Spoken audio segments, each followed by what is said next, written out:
Hi, everybody. It's Dina with the Realize Foundation.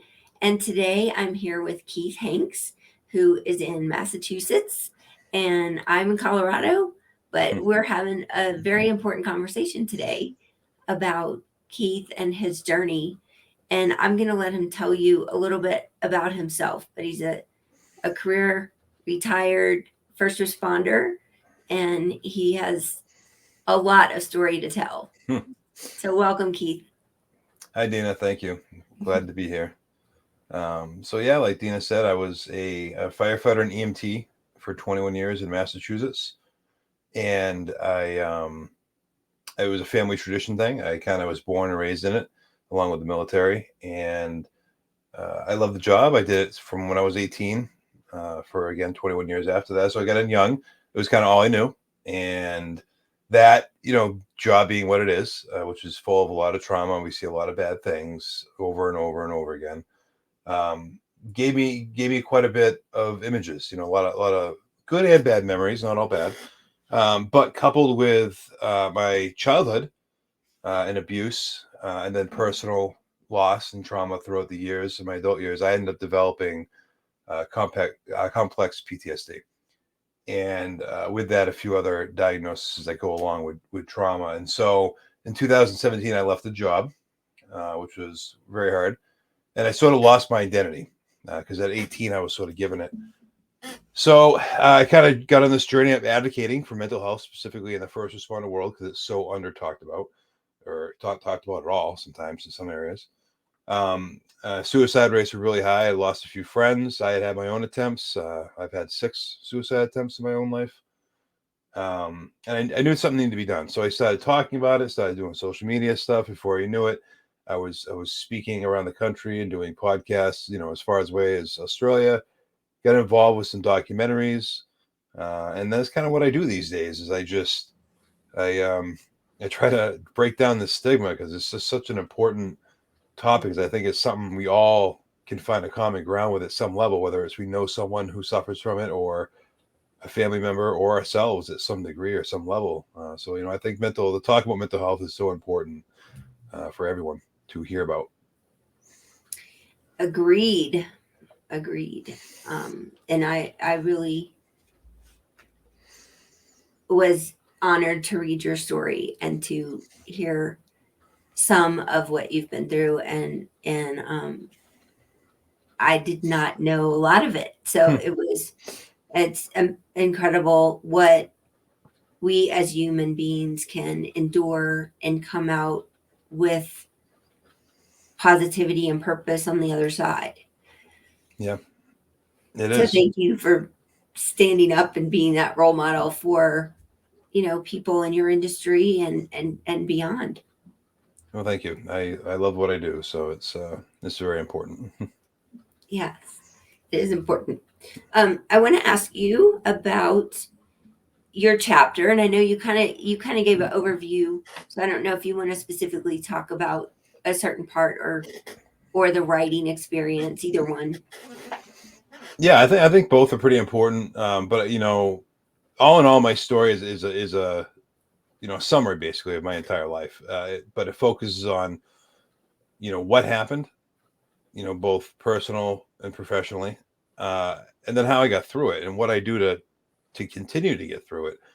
And it's really important because I think we all, I think the resources are out there. I think when it comes to mental health of any level, whatever it is, whether it's organic or trauma based or whatever, the help is out there. And I think people just don't know enough about it, don't know enough about people's experiences with it, whatever it may be, whether it's therapy, Reiki, pills, whatever it may be. People don't know enough, so they're too timid to ask about it. And so I try to break down that barrier when I talk or I give or I write stuff, whatever it is, whether it's articles or chapters, whatnot, to try to break down that the misnomers maybe or the unknown, so people feel more comfortable or maybe more enticed to better their mental wellness. Yeah, I think I just want to share something because the suicide attempt I had in '97, I woke up in the hospital and I was there less than 8 hours. The doctor gave me a note to make an appointment with somebody and let me walk out of the front door. And that was in the 90s when people weren't having these conversations as much. Not at all. No, not at all. And it also, I was already a manager of a restaurant, and since then I've been, executive in the hotel world. I've owned my own businesses, and I never ever knew what NAMI was until 2020. Right. I didn't know that all these other organizations out there and resources even existed. I just knew that you could go to therapy, and I didn't. And so for 23 years, I was silent about it and did nothing about it and told no one. And then, now it's like I've done so much research. I know what's available.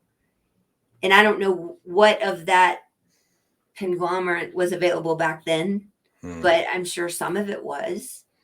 And it was just not. I mean, you think if you're taken to the hospital in that scenario, that they would give you more than make an appointment with this doctor. And when I went to the doctor, all he did was prescribe me a pill. Yep. There was no like you should go to therapy. There was no conversation about any of that. And so I do feel like we've come a long way, but we still have a long way to go. I mean, it's pretty bad when suicide alone is usually number 9 or 10 on the top killers of people in this country. And when you combine things that they don't combine, which are things like liver problems that result in fatalities, drug overdoses that are categorized separately, suicides, intentional deaths like that are probably close to the number 5 in this country. In some age brackets, they're number 2. Mm-hmm. Like you're either going to die in a car accident or you're going to kill yourself if you're like 24 to 32. And it's like, that's awful. That's awful. And when I talk to people, when I give presentations, this is one of the things I say is I give some of the statistics. And the fact that in this country, you're actually 3 times more likely to die by your own hands than to be shot by someone else or killed by someone else. That's awful. That is awful to think about, that you would end your own life. You have a better chance of ending your own life than someone doing it for you. That's awful. That's sad. It is. And I think I was just talking to someone before this call. That was a gentleman that works in my former industry, and he has come out and talked about mental health a little bit lately when he was resistant to do that. And I think that I told him, I said, all of us have the thoughts that we're alone and we're not enough and we don't matter. Everybody has those thoughts at some point. It's just that some of us have them more often and louder than others. And we think it's just us, so we keep it quiet. Yeah. And I can speak to this from experience. Yep. But when we do stand up and talk, which I was so terrified to do, but when I did stand up and talk about it, it was a relief for me, but it was also so many people that reached out to me and said, I have this, I have that, I have depression, I have PTSD, I have this. And they would have never told me that if I wouldn't have been honest about my own story. Right. And so the more that we can talk about it, the more it gives other people permission. And I think that the books are something that reach people even better because they may not be ready to talk, but they can read a story and relate to it and connect with a person that they read your story, and they can connect with you and have a conversation, and it helps them get over that hump of speaking out. And so that is the reason we do what we do. We just want people to know they're not alone in those thoughts because, it's proven that, most of the population has the same thoughts and they're not alone. Yeah, no, it is. And it's beyond giving that, normalizing that conversation and giving people that, hey, I'm not alone. It can also humble you. For me, I when I tell my story and people learn more about me, they're like, holy crap, you're on the pretty intense end of like the trauma scale, right? And not everyone has my story, and I get that. There's lesser things can happen. It's individual, right? But when you're reading things, like for me, where I come from, the first responder and military world, I see the world differently. And what maybe upset other people doesn't necessarily upset me, and what upsets me, most people don't understand. And so when I read chapters, like when I read the book, when I read volume 2 of Scars of Stars, I was reading things by people who were hairdressers, by people who were whatever. I don't even remember, but they weren't first responder. There was only one other first responder who told the story, and most of his story wasn't necessarily first responder specific. And so you get humbled. You get this. Oh wow, like I got it pretty good then. Almost like hearing other people's stories. And I think finding that common ground with this is something with mental health is something that is so needed, and it's been proven throughout history that the more we talk about something, the better that could be. And cancer is one of those. We never used to talk about cancer. It was shh, shh, we don't talk about that. As they got the C word or whatever. And now look at it. We're curing cancer that 15 years ago was killing people every time they got it. Yeah, So that's true. It's true. And we hope that we can do the same thing with suicide rates. But I think you're right about reading other people's story, because it's like once you've gone through something, like you've made it to the other side, it's not that we forget it or we forget the pain, but it's like we're on the other side. yeah, And when we read somebody's story who's different than ours, we can't imagine going through that. So we think their story is worse than ours. mm, But if that helps us know we're not alone, and it helps us know that there's hope, that's what matters. 100%. So, my other question for you Mhm. is just, can you talk a little bit about when you decided to write your story, and like what that process was like for you? Yeah, so this is kind of a two-stage, I guess, answer. So I actually started telling my story in like a journal entry sort of way. And I never thought in a million years I would ever want to take writing on as a multiple gig thing, which now I do. And you know, writing for me was always hard. So throughout school and stuff, I didn't do much. I got through the high school English on Cliff Notes. I did like one major writing assignment in college, and I don't know how I did it, but I got through it all. So writing for me was always hard because I always felt weird writing my thoughts out. And when you're talking about your story as it regards to mental health and trauma, you're talking about feelings, you're talking about emotions, you're talking about very powerful parts of your existence. And I quickly realized that I'm pretty good at it. And I grew up as kind of a geek. I read a lot of comics. I'm still a sci-fi guy, so maybe it's that imagination part of me that kind of allows me to write. But for me, it's very cathartic. And when I first wrote, so I'm writing my own book about my whole story and giving more details than I do in most other things I do. And I realized after I wrote this initially, the first draft of it, that it was like 600 pages. It was like 187,000 words, and I realized that most of it was me venting. Most of it was me healing. It was me facing what I had been through in the form of words instead of the actual event or images or harm or whatever it was, and I was healing.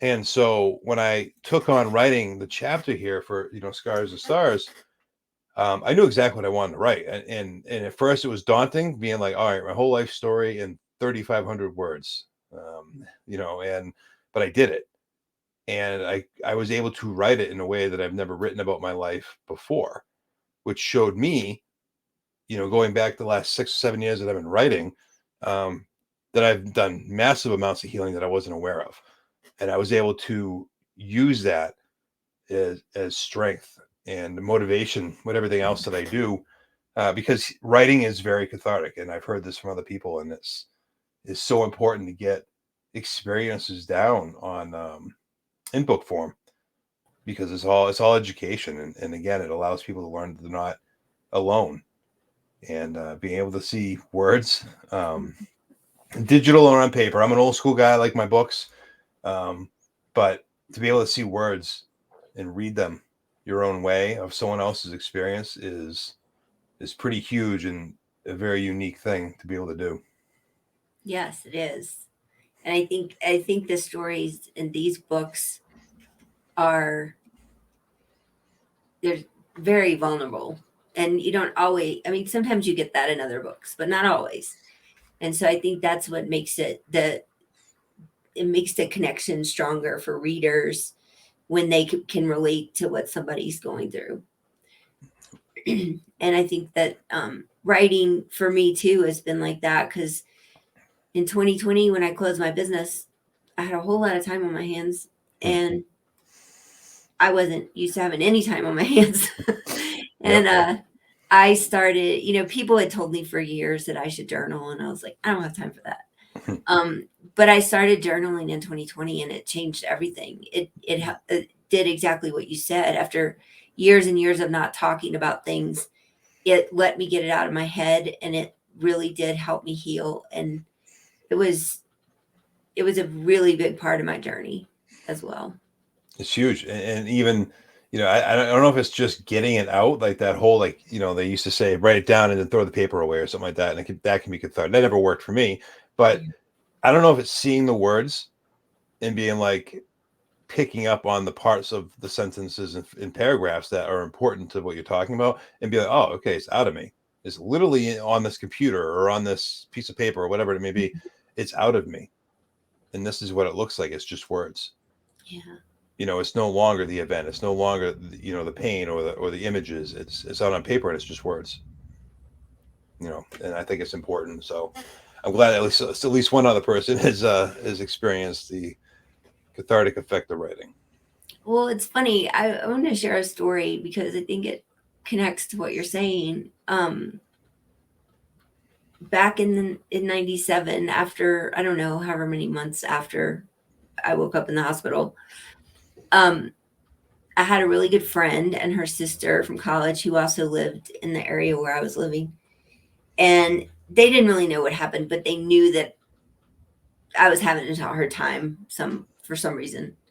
And they asked me to go with them to see a tarot card reader. And I was like, I don't believe in that. I don't want to go. I really just didn't want to go anywhere with anybody except to work, because I was just depressed. But they knew that, and they were trying to get me to get out of the house and do something. And I was like, I really don't want to go. And she's like, well, I'm 5 minutes away. I'm coming to get you. Yeah, that's how it works. Yep. So I went with them, and I don't know, it was some like gift shop or something. And there was this little table in the back corner, and it was this lady sitting there. And I talked to her. I don't remember anything she said about reading my cards. But what I remember was at the end, she gave me her business card, and she was actually a counselor. And she told me to make an appointment if I wanted to come talk to her.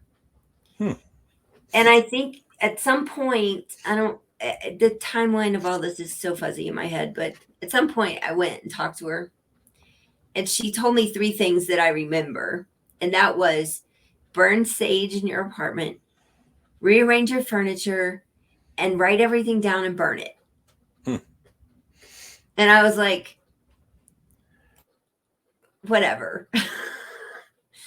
But, sometime later after that, I woke up in my Jeep on the side of the road with no recollection of where I was. And I had been to a party, and I had been drinking, and I think we were going to another place, and because I obviously wasn't going home, and I pulled over, and I woke up that morning with the sunrise and said, first of all, where am I? And second of all, did I hurt anybody? Because that woke me up pretty big. And so when I got home that day, I did those 3 things she told me to do. Even though it had been probably weeks or months, I don't know. I did those things, and that's when I started to do something to make myself better. And so I don't know that it worked or it didn't work, but it helped me do something to take the next step. Right. And if that helps anyone listening,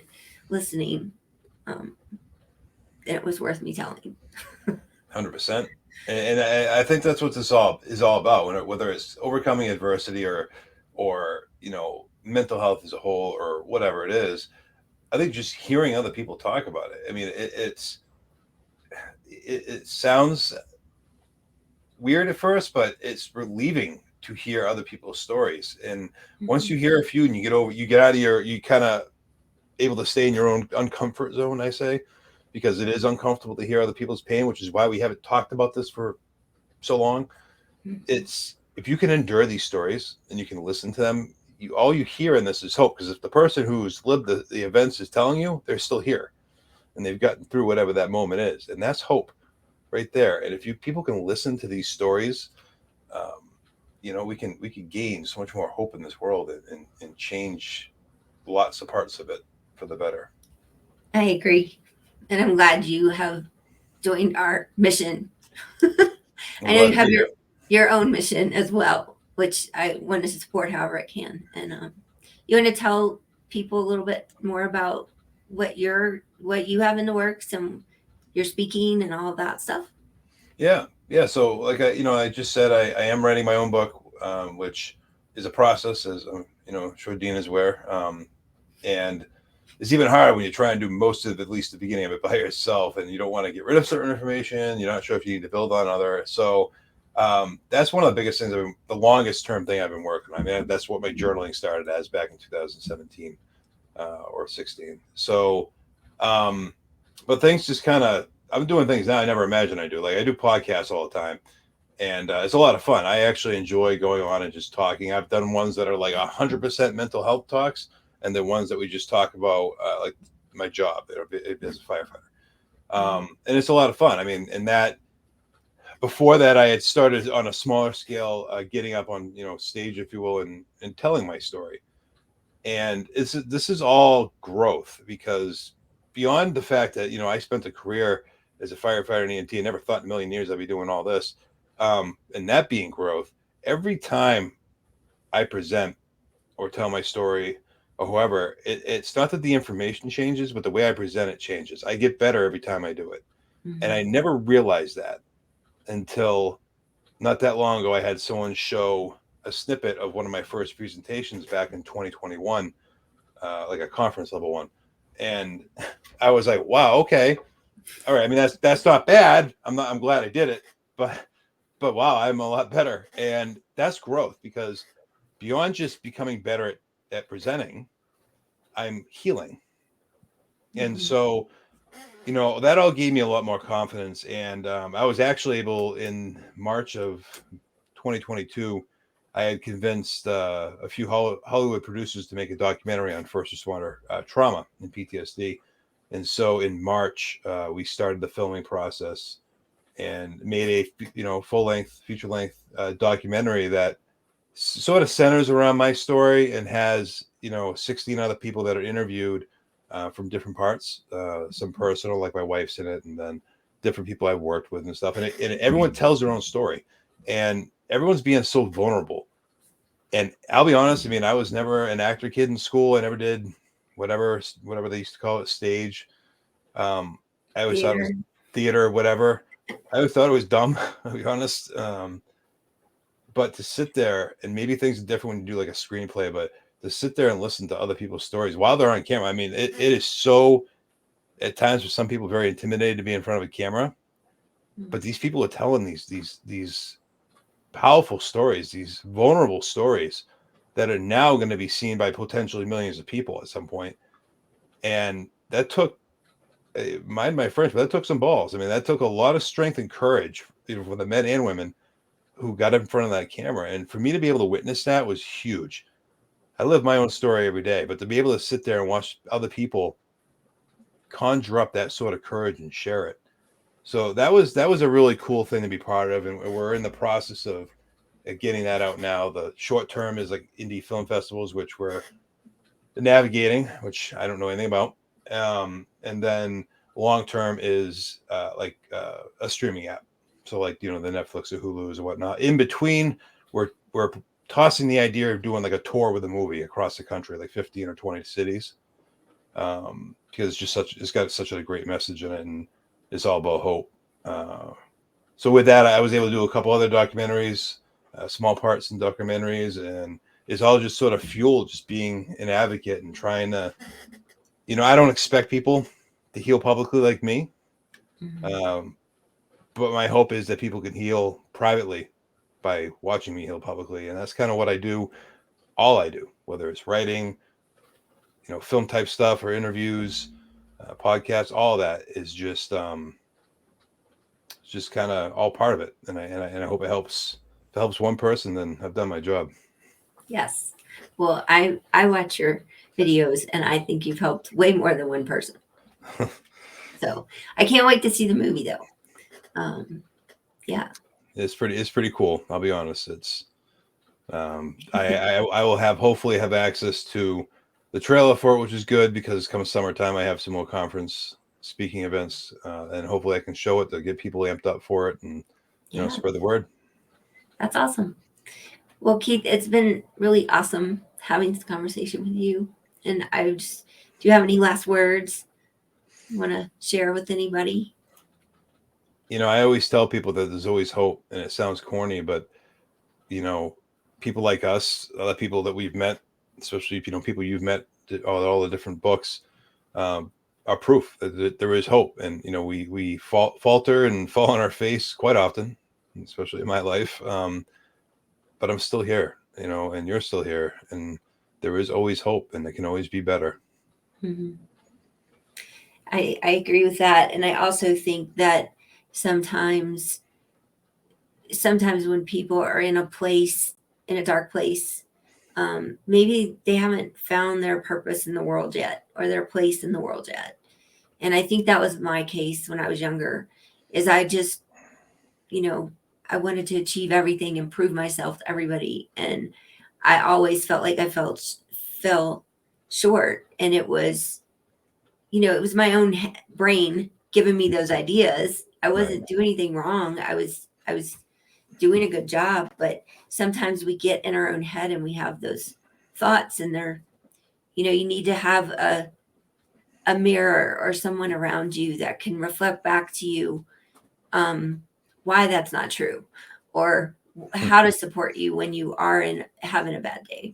So I hope this conversation helped, and I'm sure it will reach many. I'm going to put up our Realize Foundation website.